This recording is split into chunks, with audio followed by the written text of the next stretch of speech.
Très bien. Bonjour à tous.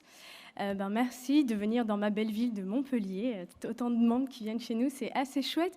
Donc, je suis Fanny Serret, je suis architecte et j'ai la chance de diriger une agence d'architecture qui est spécialisée dans la transformation domiciliaire des lieux de vie institutionnels. Pour faire très simple, comment faire en sorte que ces lieux soient avant tout des domiciles pour les personnes. Et puis, je pourrais ajouter, donc, pour avoir eu la chance de travailler pendant de nombreuses années avec Colette Hénard, consultante en gérontologie sociale lyonnaise, qui me rappelle souvent que les personnes âgées n'existent pas, il n'y a que des personnes qui ont un certain nombre d'années, donc j'ajouterais, je suis une personne âgée de 37 ans. Donc on m'a demandé ici de venir présenter une façon qu'on utilise pour travailler. Donc ces lieux de vie, c'est une tâche qui est un peu compliquée parce qu'en fait, notre job consiste à faire des lieux dans lesquels personne ne veut ni vivre ni travailler. Donc en fait, c'est un peu compliqué. Et en même temps, on se dit comment est-ce qu'on va pouvoir s'intéresser finalement à ce qui a du sens pour les personnes. Donc la plupart des personnes veulent vieillir chez elles, 95% selon les textes. On se dit, ok, donc soit on peut tout de suite s'intéresser à l'EHPAD, aux maisons de retraite, peu importe le nom qu'on donne, ou alors on peut se dire qu'est-ce qui crée tellement de désir pour rester chez soi. Alors on se dit, c'est peut-être ça, par exemple. En tout cas, les gens veulent rester chez eux. Et finalement, la raison qui fait que les gens veulent rester chez eux, et je vous invite à regarder les super reportages de Leroy Merlin-Sourd, J'y suis, j'y reste, sont très dépendants de chaque personne. Qu'est-ce qui fait que quand vous êtes chez vous êtes bien chez vous? Est-ce que c'est le fait de pouvoir boire ce que vous voulez? Est-ce que c'est la vue que vous avez depuis votre maison? Est-ce que c'est l'histoire de vie dans la maison? Tout ça est très, très personnel. Et finalement, ce qui est bon pour les personnes âgées, je n'en sais rien. Par contre, l'expérience nous a montré qu'eux le savent très très bien. Il suffit de leur demander.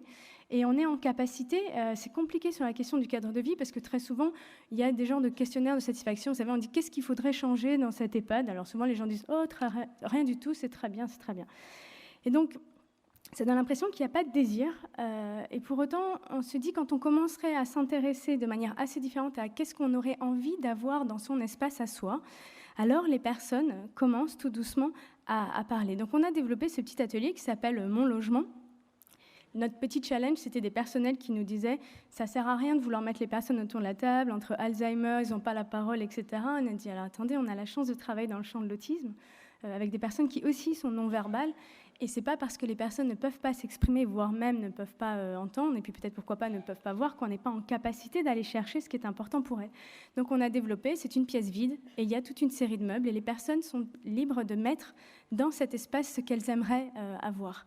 Ce qui est assez impressionnant quand on fait ça, c'est qu'après on scotche, en général, maintenant on a trouvé des nouveaux dispositifs, mais même avec des troubles cognitifs très avancés, même quand il n'y a plus la parole, quand les gens sortent avec ce qu'ils ont créé, les professionnels peuvent dire qui a fait quoi, à quel point l'identité s'inscrit. Madame Machin a mis sa machine à coudre qu'elle voulait d'ailleurs dans sa chambre, mais que les enfants ont jugé inutile parce qu'elle ne peut plus coudre. Oui, mais dans ma machine, il y a mon histoire. Et puis des personnes qui disent à ce moment-là, excusez-moi, notamment des anciens foyers logement transformés en EHPAD, à quel point ils sont contents d'avoir un espace un peu plus grand, à quel point ils sont contents d'avoir un petit frigo, un petit évier, de pouvoir préserver leur rôle social, même quand ils sont alités. Et puis, on se dit, donc, il y a ceux qui habitent ici, aujourd'hui, puis vous savez, un peu pragmatique, quand on est architecte, on commence à faire le projet. Entre le moment où on commence, le moment où c'est livré, il y a déjà 5 ans, peut-être que tous les habitants qu'on aura consultés ne seront plus présents sur cette terre. Donc on se dit, ok, et en plus, l'établissement va payer pendant 30 ans son prêt pour tout ça. Donc on a intérêt aussi à s'intéresser à la génération qui arrive. Que veulent les gens qui arrivent? Qu'est-ce qui pourrait leur donner envie de déménager? Donc on a créé toute une série de jeux de cartes comme ça, sur des critères de désirabilité, autour de la notion du chez-soi, des services, de la vie quotidienne, etc. Et il ressort toute une série de choses. On fait faire le même job aux professionnels de l'EHPAD de manière séparée, et puis après on confronte les représentations. Et ce qui est assez fort, c'est qu'on voit bien que les gens ne veulent pas de la vie en collectivité, les gens ne veulent pas qu'on leur impose le repas, les gens ne veulent pas vivre avec d'autres vieux, les gens veulent être, en fait, ils veulent ce qu'ils voulaient avant, mais ils ont besoin de soins. Alors que les professionnels ont tendance à valoriser la vie collective, les espaces collectifs, etc. Donc ça, c'est des points qui sont assez intéressants. Et dans tout ce qui ressort, grosso modo, les gens nous disent « donnez-moi un vrai appartement ».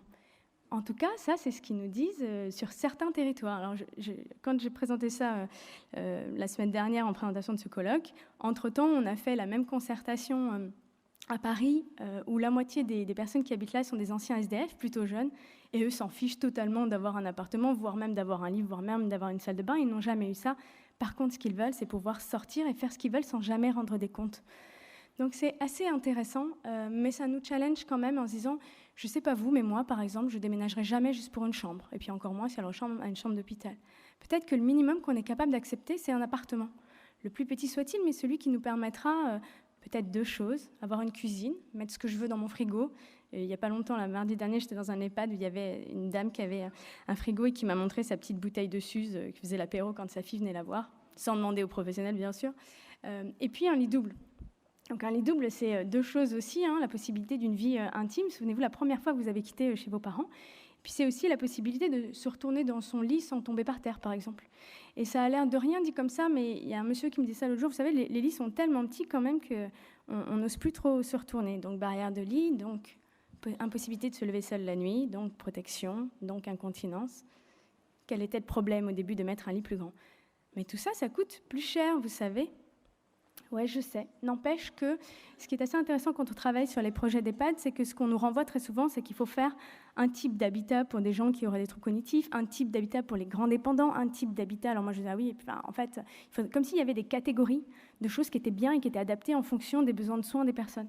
Mais quand on fait tout ça, et là, on a fait plus d'une trentaine d'établissements, des démarches participatives de ce type-là, on se rend compte qu'il n'y a aucun lien de corrélation entre le désir d'habiter et le besoin de soins. Et même plus grand encore, c'est que le désir d'habiter, ce que veulent les gens comme espace privatif, c'est exactement le même sur le territoire que la demande qui est faite en matière de logement social. Ça n'est pas une question d'âge, ça n'est pas une question de besoin de soins, c'est une question culturelle, territoriale et d'histoire de vie, en fait. 2 sujets distincts. Ok, très bien, mais comment on fait Vous vous souvenez, aujourd'hui on n'a que 20 mètres carrés, on ne peut pas payer plus, c'est trop cher, c'est clair. En moyenne, les gens ont entre 19 et 20 mètres carrés dans un EHPAD, dans l'espace privatif. Pourtant, on en construit 60. Où va l'espace? Où va l'espace Vous voyez, où va l'espace? Dans des couloirs, dans des espaces techniques, dans des espaces collectifs. Et notre idée par rapport à ça, alors, c'est de dire, OK, on peut attendre d'avoir plus d'argent pour faire mieux, ou on peut aussi se dire que pour faire mieux, il ne faut pas forcément faire plus, il faut faire autrement.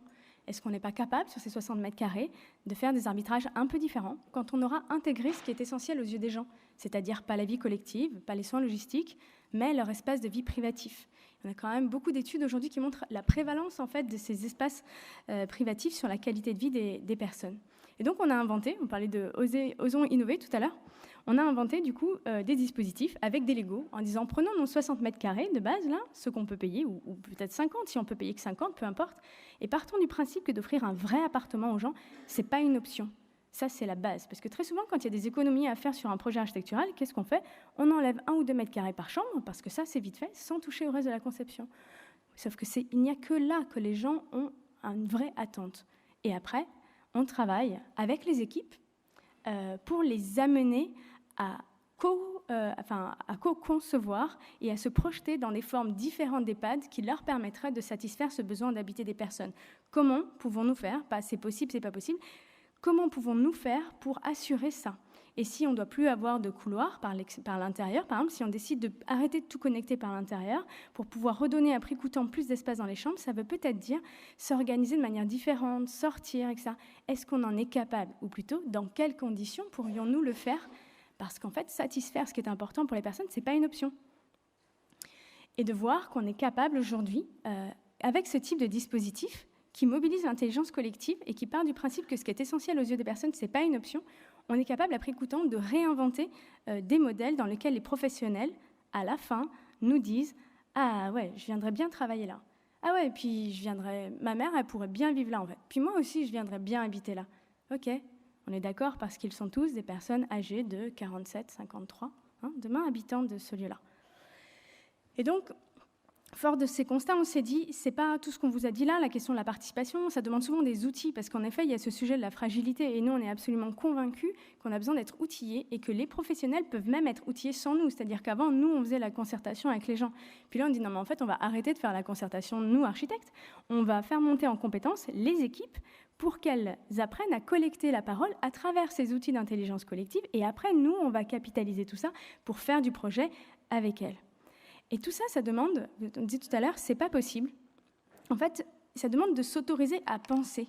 Et pour s'autoriser à penser, il faut de l'inspiration. C'est-à-dire, on parlait du Danemark, on parlait des Pays-Bas, on parlait de plein de résidences, de plein d'initiatives. Il faut savoir que c'est possible pour pouvoir s'autoriser à aller plus loin.